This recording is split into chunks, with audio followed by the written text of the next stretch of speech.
got some Monday morning mayhem going on already. So I'll explain to you how things used to be in this industry, in the chipping industry.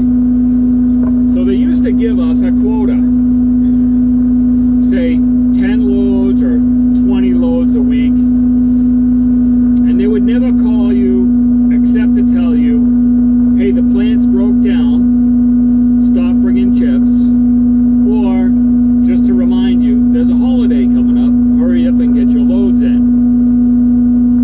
So this summer, it started to change. Every Monday morning, I would get a text from the chip buyer from the biomass plant. And he would text me and say, okay, you can do X amount of loads a week. And so I knew things were starting to change, especially since things happened up in Maine and started to go sour up there. So I knew the market was starting to get flooded. Chips were easy to come by, especially in the biomass market. And that was one of the reasons why I went to making clean chips and going into New England wood pellet, so that I could kind of guarantee a supply of material that I could send out every week. So now that there's a very strict quota on everybody, you can't sneak in an extra load without hearing about it within a couple of hours, and they will take it off next week's allotment that you may have had. So I'm gonna tell you why some other reasons why I bought the chain flail and started doing clean chips. A couple of years ago, New England wood pellet started looking for more material. They couldn't find it because the pulp plants were going strong, the biomass plants were going strong, and so they couldn't get enough clean chips. So I started negotiations with them, and in those negotiations we started talking about how much I was going to send them every week. And so they agreed upon 10 to 15 loads a week. So the first year was a little slow. We were trying to get used to mating the chain flail up, getting that whole system squared away. And in that time frame, they came really close to running out of chips. So then they opened it up to the bowl wood producers, guys who would cut the butts off 18, 20 feet, whatever it was, and then chip it with the bark on it. So the bark content was low enough, if they kept the size up to 6-inch and up, they could deal with it. So they started bringing in a lot of vendors. Then last winter, the price of fuel went through the floor, down to $2 a gallon, right? Which is great, you would think. You know, especially when this machine uses 80 gallons a day, you cut $2 a gallon off. That's awesome, right? Well, it wasn't a hard winter. Everybody decided, I'm not burning wood, I'm not burning pellets. So they went to the wall and they flipped the switch, and off they went burning fossil fuels again, right? So it wasn't a hard winter.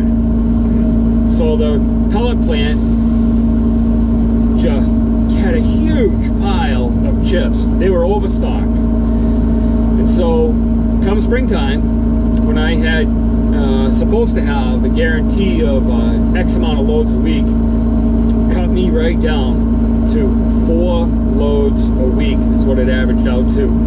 3 weeks on, 5 loads a week, 2 weeks off. So that went right through the whole summer, 8 months of that.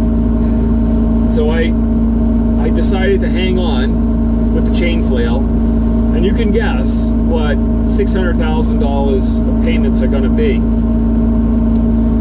So I had to beg, borrow, and steal basically all the favors I had out there to make it through the summertime. Now, it's been great cutting wood, and I salvaged a lot of wood. So then they came back online, and I started producing again, and we're pushing in 20 to 25, sometimes a little bit more a week of clean chips, just clean chips now. So through that time frame, I'd been trying to build up my biomass market, because I had a quota of 25 loads of biomass a week throughout all of my different contacts. But because of 3 pulp mills, 4 pulp mills going down, and Verso right now has shut down another paper line, they're flooded up north with chips, and now there's no way I can get back my quota of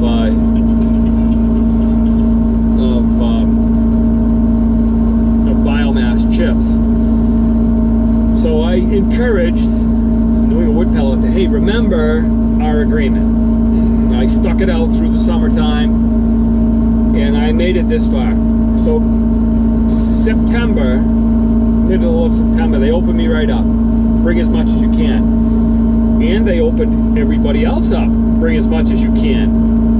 And so 4 weeks ago, I knew the pile was getting big. So I talked to the chip buyer and I said, hey, you know, chip pile's getting big. So they ended up cutting everybody else off, except for a few other suppliers they got going on. They had, in 3 months, September, October, and this is just the beginning of November, 2.5 months, they had built up their pile, a huge pile of chips. And so now, every Monday, I hear from not only the biomass plant, but also from the buyer at the clean chip plant, New England Wood Pellet. So this morning, and actually, let me back up a quick bit. So I started hearing from the biomass plant through the summertime. You know, my quota got cut down to 5 because I was putting so much wood into New England Wood Pellet the previous winter and summer. So I'm down to 5 loads of biomass. I couldn't build it up. He kept texting me. Now last week, 2 weeks ago, the price of electricity on the open market to generate it was so low that they couldn't even pay for the chips coming in to their plant, even when they were also receiving renewable energy credits, RECs, from the states. They couldn't even pay for the electricity, the material coming in and produce enough electricity to pay for that. So they basically said Monday morning, don't bring any chips at all. So that shut us right down, which wasn't too bad because I was in a stand of wood where I could just pound out all the clean chips that I could make. But now, since New England Wood Pellet has now supplied themselves with so much chips in 2.5 months, and I suffered through 8 months of basically 4 loads a week is what it averaged out to. I got the text today, because nobody wants to call you and tell you. They want to text you because they don't want to talk to you in person. They want to text you and tell you the facts. And that's it. So that brings me down to why I have the equipment spread that I have. And I'm going to show you what I'm going to do right now. I have a hot landing, and I know that a lot of you guys have the same thing, a hot landing. I watched, you know, that chipper guy, John. It's all coming in and going right to the chipper or to the slasher, and then right to the chipper and gone. And the same thing with Tim down in Mississippi. On Cotton Top 3. Them guys are doing the same thing. Whatever comes in goes on the trucks and gets loaded and delivered. And I caught your video of your truck driver Friday wanting to go home at noontime. And kind of funny thing, the same thing happened to me the other week. And so immediately I get on the phone. I'm like, hey, who wants to work and, you know, deliver another load? and you get that load delivered, because as you guys well know, you don't know what's coming on Monday morning. You just have no idea.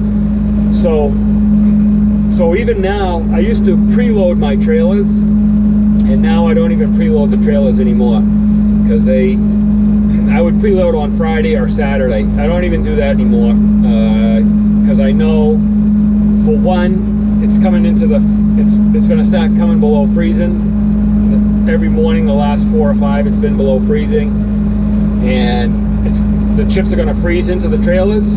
And so now I'm not going to preload any for that reason. And number 2, I don't know what's going to happen on Monday morning, and why put them in the trailers when I can't go anywhere with them. So here's what I'm going to do. I'm going to show you what the processing head and why I bought it and what it does.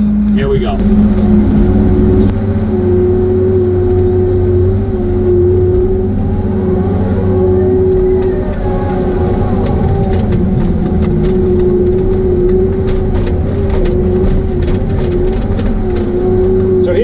Tree. You guys can see that through the glare of the sun.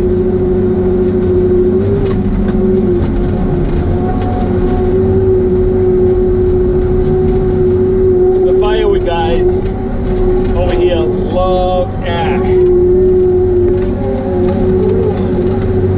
The ash is has a very low moisture content, dries out really quick.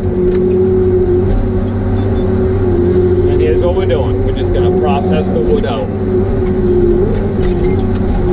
If I get a crotch like that, I'll just grab it, cut it right off.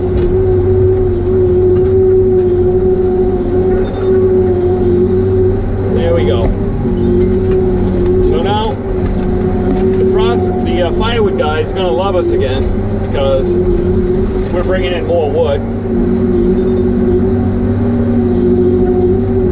And we can keep moving, you know, the 25, 30 loads of firewood and chips combined. And then we're doing, you know, another 10 loads of logs and other various things that we have for sorts. So that's why I bought this. So those are my thoughts from the easy chair today. I'm gonna keep trying to send you guys some more updates as to what's happening up here in the Northeast, and I'm gonna try and do them for sure every Monday.